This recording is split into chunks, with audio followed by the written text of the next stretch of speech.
Hello friends, आपका आपका अपना YouTube channel Aadya scientific society में स्वागत है।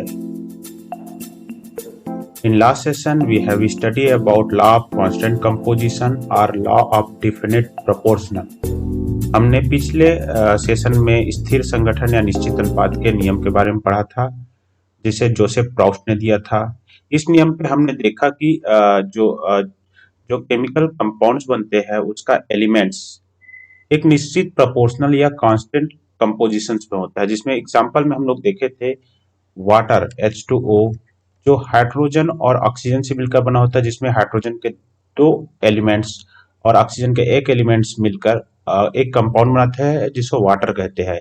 इसमें वाटर और ऑक्सीजन का रेशियो आपका हो जाएगा, जैसे यहाँ पे 2 है, यहाँ पे 16 है, मास के अनुसार से 1:8 होता है। तो ये रेशियो फिक्स होता है।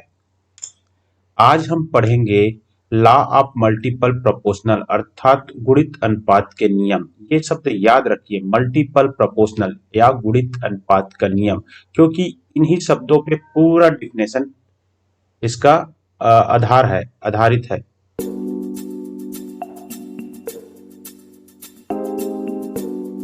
लॉ ऑफ मल्टीपल प्रोपोर्शनल मतलब गुणित अनुपात के नियम। Let's define it. When two elements combine with each other and form two or more compounds, the ratio of the mass of one element that combine with the fixed ratio of other two are simple whole number। कुछ समझ में आया? अरे ये तो रटना पड़ेगा sir, but नहीं, यहाँ पे रटना नहीं है। देखिए एक सिंपल एक एग्जाम्पल द्वारा हम बताते हैं। हिंदी में एक बार फिर पढ़ लेते हैं इसको। जब दो तत्व आपस में संयोग करके दो या दो से अधिक यौगिक बनाते हैं, बड़ा सिंपल तरीके से हिंदी में बता दिया है। दो तत्व आपस में संयोग करते हैं और दो से अधिक यौगिक बनाते हैं, तो एक तत्व की भिन्न मात्राएं दूसरे तत्व की निश्चित मात्रा से संयोग करती है। तो सीधी से शब्दों में कहा जाए तो एक तत्व की जो भिन्न भिन्न मात्राएं है दूसरे तत्व के निश्चित मात्रा से संयोग करके अलग अलग यौगिक बनाते हैं। तो जो भिन्न भिन्न मात्राएं वाला जो तत्व है आपस में गुणित अनुपात में होते हैं। अब ओके है? अभी भी ओके नहीं है? चलो एग्जाम्पल में देखते हैं। यहाँ पे हम लोग ये है यूनिसाइकिल, ये है बाईसाइकिल और ये है ट्राईसाइकिल। यूनिसाइकिल में व्हील की संख्या 1 है, बाईसाइकिल में व्हील की संख्या 2 है और ट्राईसाइकिल में 3 है। तो इन तीनों साइकिल के माध्यम से हम लोग इस नियम को समझने की कोशिश करेंगे। हाँ, तो सबसे पहले यूनिसाइकिल को मैं लेता हूँ। यूनिसाइकिल में एक साइकिल का फ्रेम है और उस पे सिंगल व्हील लगा है, जिसमें एक सुंदर सी कन्या अपने ऑफिस की ओर जाती है या अपना गंतव्य स्थान की ओर भ्रमण करती है। सेकेंड होता है बाईसाइकिल, जिसमें व्हील 2 है, तो यहाँ पे बाईसाइकिल बना लेते हैं। फ्रेम वही है, वहां पे 2 व्हील लगा दिया गया है, ये है, ये सब ये देखिए। और ट्राईसाइकिल में सेम व्हील पे आपको 3 व्हील लगा दिया गया है। अब ये क्या देखते हैं, सपोज मैं देखता हूं अगर मैं इसको यूनिसाइकिल, बाईसाइकिल और ट्राईसाइकिल, इसमें कांस्टेंट होता है, ये साइकिल का जो फ्रेम्स होता है ना वो कांस्टेंट मान लेता हूं, सब कांस्टेंट है, ये चेंज नहीं हो रही है। ओके, सिर्फ इसमें व्हील चेंज हो रही है। तो यूनिसाइकिल में सिंगल व्हील, बाईसाइकिल में 2 व्हील और ट्राईसाइकिल में 3 व्हील है। अभी यहाँ पे कांस्टेंट है फ्रेम, मतलब स्थिर है, और वेरिएबल है मतलब ये है गुणित हो रहा है 1 2 3, ये वेरिएबल है सरल भाषा में। अगर मैं ये वाला ये है आपका वेरिएबल, तो मैं एक परिभाषा को इसके अनुसार मैं कर रहा हूं, कोशिश कर रहा हूं। जब दो तत्व आपस में संयोग करके मैं इसको कांस्टेंट वाला तत्व मान लूं, एलिमेंट, इसको एलिमेंट कांस्टेंट, और ये वाला है इसको variable element, variable element. Okay, wheel को वेरिएबल मानता हूं और जो फ्रेम्स को मैंने कांस्टेंट मानता हूं। तो लिखा है जब दो तत्व आपस में संयोग करके दो या दो से अधिक यौगिक बनाती है। ये देखिए, ये फ्रेम एक तत्व है और एक व्हील एक तत्व है, दोनों संयोग करके ये देखिए 1 और 2 मतलब 3 टाइप के यहाँ कंपाउंड बनाए यौगिक। तो लिखा है एक तत्व का भिन्न भिन्न मात्रा है दूसरे तत्व की निश्चित मात्रा का साथ संयोग कर। तो देखो फ्रेम सब में एक ही है, वो वेरिएबल है, वो फिक्स है। उसका मात्रा निश्चित है, पर वेरिएबल क्या है, इसका भिन्न भिन्न मात्राएं इसके साथ रिएक्ट करती है। ओके, यहाँ पे एक व्हील है, यहाँ पे दो वेरिएबल एलिमेंट है, यहाँ पे तीन वेरिएबल एलिमेंट है।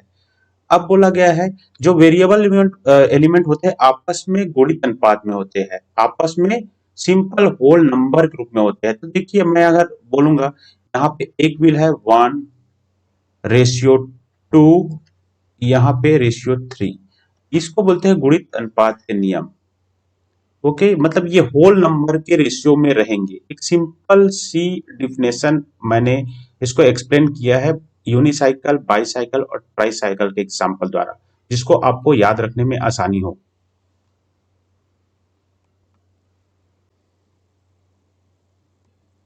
अभी तक हम लोग देखे थे कि अगर साइकिल के फ्रेम को एक कांस्टेंट एलिमेंट मान ले, इसको ये कांस्टेंट है, और दूसरा एलिमेंट रहा अपना व्हील, ये वेरिएबल है, मतलब इसका विभिन्न मात्राएं है। पहले में एक है व्हील है, दूसरे में दो व्हील है, तीसरे में तीन व्हील है। यदि ये तीन टाइप के यहाँ पे कंपाउंड बना रहे हैं, एक यूनिसाइकिल, ये बाईसाइकिल और ट्राईसाइकिल, तो जो वेरिएबल वाले एलिमेंट्स होता है आपस में सिंपल होल नंबर के रूप में रहते हैं, मतलब जो वेरिएबल या जो विभिन्न मात्राएं वाला तत्व आपस में सरल गुणित अनुपात के रूप में रहते हैं। देखिए यहाँ पे एक व्हील है, दो व्हील है और तीन व्हील है, तो इनका अनुपात है 1:2:3, 1:2:3। यही है आपका गुणित अनुपात का नियम। चूंकि हम लोग साइंस के स्टूडेंट हैं, अतः हमको साइंटिफिक एक्सप्लेनेशन की जरूरत होगी। तो हम लोग देखते हैं, क्योंकि इन सब उदाहरण से आप समझ तो इजीली सकते हो, बट इनको आप एग्जाम पे नहीं लिख सकते। तो आइए हम लोग कुछ केमिकल्स के उदाहरण द्वारा इन्हें समझने की कोशिश करते हैं।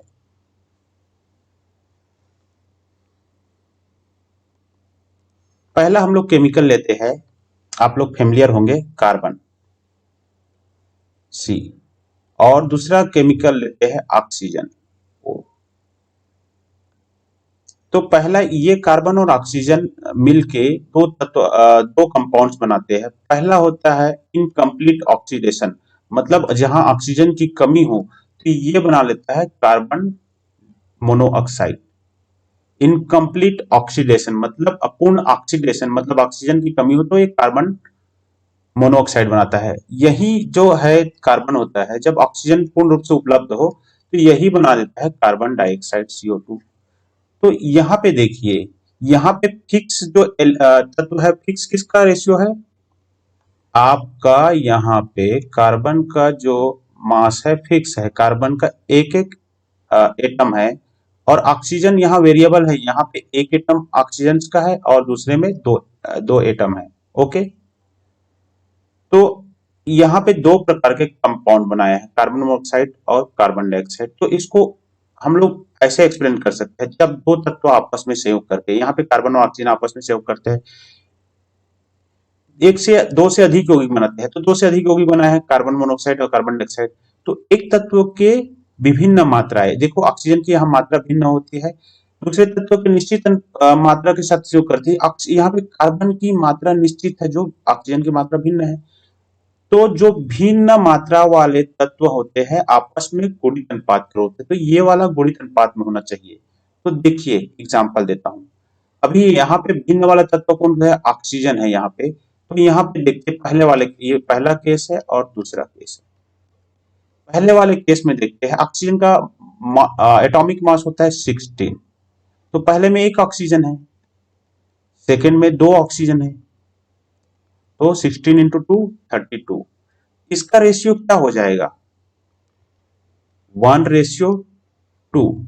ये सरल गुणित अनुपात में है और होल नंबर है, ये पॉइंट में या दशमलव में नहीं आएगा, ये 1:2 होगा। यही गुणित अनुपात का नियम है, जिसमें कहा गया है when two element combine with each other and form two or more compound like carbon monoxide or carbon dioxide, the ratio of the masses of one element that combined with the fixed ratio of other are simple whole number। ये simple जो variable element होता है या विभिन्न quantity वाला element होते हैं, वो सिंपल होल नंबर के रूप में होता है, सरल गुणित अनुपात के रूप में होता है।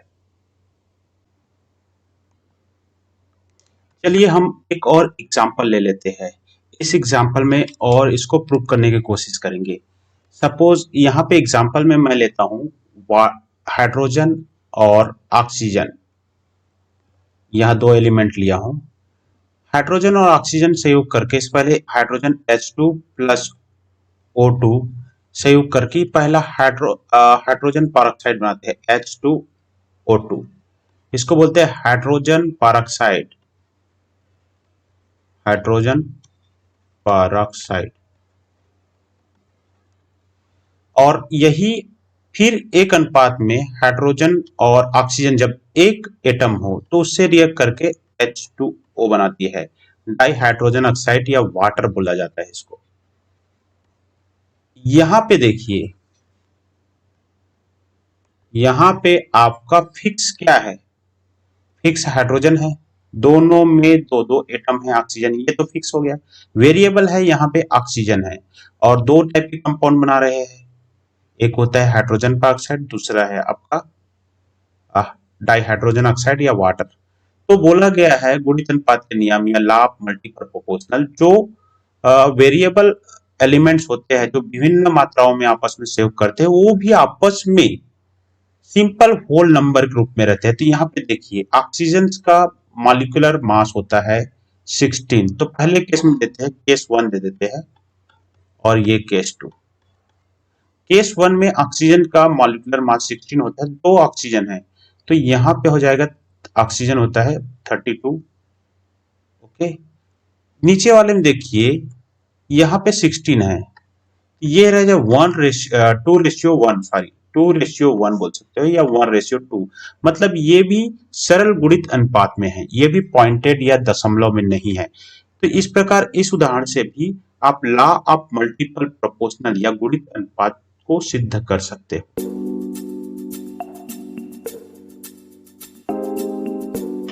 लॉ ऑफ मल्टीपल प्रोपोर्शनल, आइए इसके इतिहास के बारे में जान लेते हैं। The law of multiple proportional या गुणित अनुपात के नियम, also known as Dalton law, इसे डाल्टन लॉ के नाम से भी जाना जाता है। And this law was proposed by English chemist and metrologist John Dalton. इस लॉ को इंग्लिश के केमिस्ट और मेट्रोलॉजिस्ट जॉन डाल्टन ने प्रपोज किया था 1804 में। अब अब ये देखिए, ये लॉ को प्रपोज करने की जरूरत क्यों पड़ी? क्योंकि जस्ट पहले हम लोग पढ़े थे, जोसेफ प्रॉस्ट ने दिया था लॉ ऑफ कांस्टेंट कंपोजिशन, मतलब स्थिर अनुपात के नियम, जिसमें उन लोगों ने बताया था कि जो कंपोजिशंस में उसके एलिमेंट का जो कंपोजिशन होता है फिक्स होता है या स्थिर होता है। जैसे वाटर का एग्जांपल लिए, वाटर का फार्मूला H2O रहता है, चाहे कोई भी सोर्स लिया जाए, तो उसमें हाइड्रोजन और ऑक्सीजन के बीच का रेशियो होता है 1:8 के रूप में रहता है, वो फिक्स रहता है चाहे कोई भी सोर्स से वाटर लिया जाए। किंतु उसी समय ये 18वीं शताब्दी के आसपास उसी समय जॉन डाल्टन ने अपने एक्सपेरिमेंट में देखा कि कई कंपाउंड, जैसे कार्बन और एक एग्जांपल ग्रुप रहेगा, कार्बन और ऑक्सीजन मिलके दो कंपाउंड हम लोग देखे थे। इसके पहले एग्जांपल कार्बन डाइऑक्साइड और कार्बन मोनोऑक्साइड। तो यहाँ पे भी देखिए, यहाँ पे स्थिर अनुपात नहीं है, यहाँ पे फिक्स नहीं है, यहाँ पे ऑक्सीजन का रेशियो 1:2 है, 1:2 है या 2:1 है। तो उनको लॉ ऑफ कांस्टेंट कंपोजिशंस का ये अपवाद के रूप में लगा।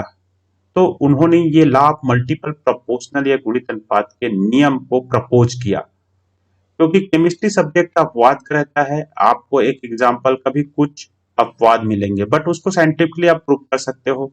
हाँ, गुणित अनुपात के नियम का भी कुछ अपवाद है, ये भी इसका भी कोई एब्सोल्यूट रूल नहीं है, इसका भी अपवाद मिलेंगे। जैसे आपको एग्जांपल में बताता हूँ, मैं एग्जांपल लेता हूँ हाइड्रोकार्बन का सीरीज का, एल्केन का सीरीज लेता हूँ, CH4, C2H6, C3H8 and C4H10।